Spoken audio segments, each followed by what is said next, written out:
You said something you regret. They yelled, you yelled back, and now you can't stop replaying it in your head. The look on their face, the disappointment in their eyes. You want to take it back, but you can't. So let's talk about what to do after a dementia meltdown, both theirs and yours. Hi, for those of you who are new here, my name is Dr. Sinclair. I'm a neuropsychologist, dementia care specialist, and founder of the Confident Caregiver Academy. Let's jump on in. During a meltdown, two key events happen, both for the person with dementia as well as the care partner. Oftentimes, the amygdala, our brain's alarm system, gets activated and floods our body with stress hormones that prepares us to fight.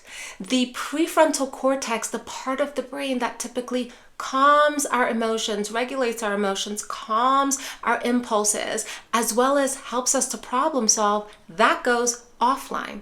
So we have an alarm center that's going off, and the one thing that can calm it down is offline. We can see why reasoning, explaining, and even continuing to argue when both parties are so activated doesn't work. The good news is once the amygdala calms down, then trust and repair can be rebuilt. Think of your relationship like a vase. A meltdown can crack it. Words fly, feelings spill, trust leaks.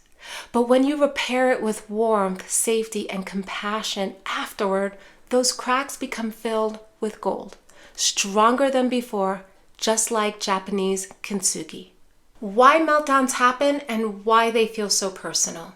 Meltdowns aren't solely about disrespect care partners, although boy doesn't it feel that way. Meltdowns are often because your person with dementia's fear center is getting activated. That fear is coming out as anger and agitation.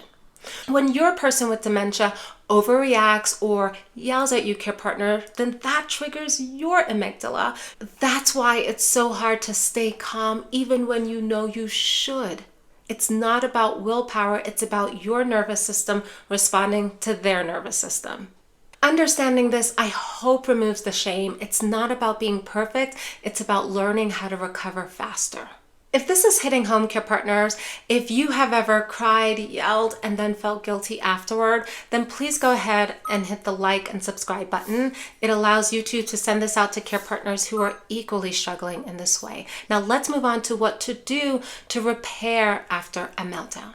Step 1 of repair, regulate before you reconnect.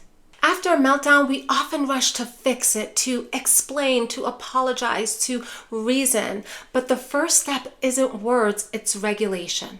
Taking a walk outside, slowing your exhale down, taking a moment to regulate your body, care partner. That is what matters first, because when you do calm your system down, your tone, your eyes, your gestures naturally soften. It naturally changes automatically, and their brain is going to pick up on those safety cues first before any of the words that you speak. You cannot repair from a flooded brain and body. You can only repair once you've regulated. Step 2, restore calm from nonverbal cues. Once both of you have calm, use tone and body language to convey the message that you're safe without necessarily even needing to say it. What do I mean by that? A hand on the shoulder, soft lighting, a cup of their favorite tea, or a gentle, "Hey, I'm here." To a dementia-affected brain, care partner, that matters more than any apology. They may not remember what happened, but they'll feel the safety return in the environment. Which segues well into our third step, repair the relationship, not the memory. You don't need to remind them of all the details of what happened, care partners. What you're repairing isn't the argument necessarily in this moment. You're repairing the emotional bond. Remember, their prefrontal cortex was offline during this meltdown, so they are struggling to reason and to problem solve and to make sense of what just occurred in the relationship. The only message that you want to convey right now is, "I'm still your safe person. I'm here for you."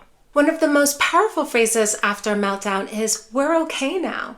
It helps to ground your person with dementia in the present moment, leaving behind whatever happened. We're okay now. In fact, additional phrases that you can use are, "That was hard, but it's over. That was hard, but we made it through." Simple, steady, and reassuring. Step 4, care partners, reflect, don't ruminate. After things calm down, you may feel a heavy weight of guilt. I should have handled that better.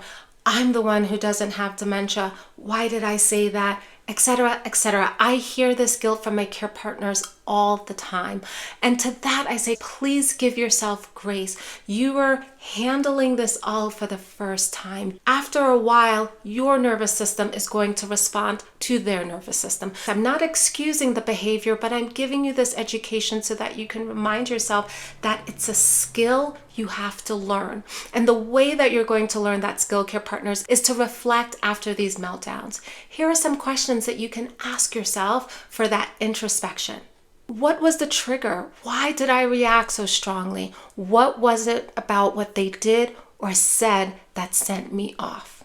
What was my state going into this conversation with my person with dementia? What could I change next time? That's how you turn a meltdown into mastery, by learning, not by punishing yourself, not by ruminating on all of the ways that you went wrong and all of the things that you should have done. And now I'd like to leave you with a bit of a mindset reframe. You can't prevent every single meltdown, care partner, but you can control the repair. I hope today's video gave you several steps for you to practice so that you can build the skills that you need to have a calmer journey. If you are noticing though that you and your person with dementia are at each other's throats and you're wanting a bit more coaching and support, then the Academy may be for you. Go ahead and book a call with me below. I'd love to support you on this journey. Until then, I'll see you in the next one. Bye.